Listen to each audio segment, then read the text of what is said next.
Stéphane Kipré défie le PPACI. On vous dit tout dans cette vidéo. Une onde de choc traverse le Parti des peuples africains, PPACI.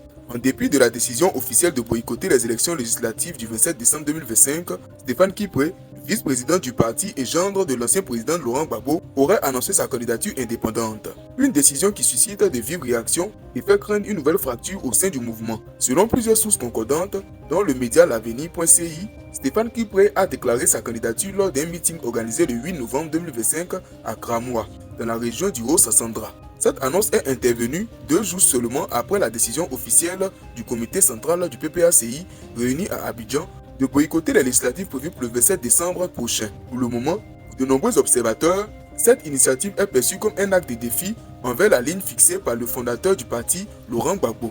Le PPACI avait justifié son retrait du scrutin par la non-transparence du processus électoral, estimant que les conditions d'un vote équitable n'étaient pas réunies. Lors de sa déclaration, Laurent Gbagbo avait appelé ses militants à ne pas participer à ce qu'il qualifiait d'élections sans garantie démocratique.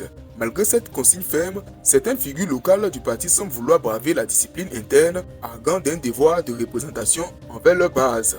Stéphane Kipré n'a pas encore officiellement réagi aux critiques qu'il accuse de trahison. Au sein du PPACI, l'initiative de Stéphane Kipré est mal perçue. Des proches du comité politique n'ont pas hésité à qualifier son attitude de trahison ou de désobéissance politique. Il ne peut pas être vice-président d'un parti et violer les décisions du président fondateur, a réagi un cadre du PPACI sous anonymat. Aucune sanction officielle n'a encore été annoncée, mais plusieurs sources internes évoquent une possible convocation disciplinaire à venir. Pour l'heure, la commission électorale indépendante CEI n'a pas encore publié la liste provisoire des candidats retenus, attendue pour le 19 novembre 2025.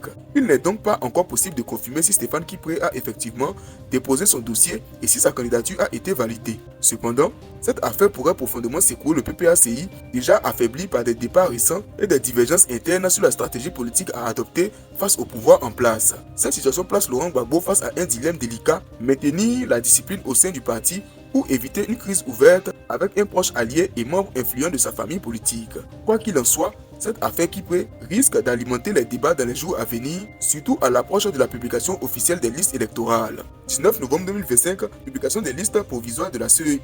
27 décembre 2025, élections législatives en Côte d'Ivoire. La question reste entière.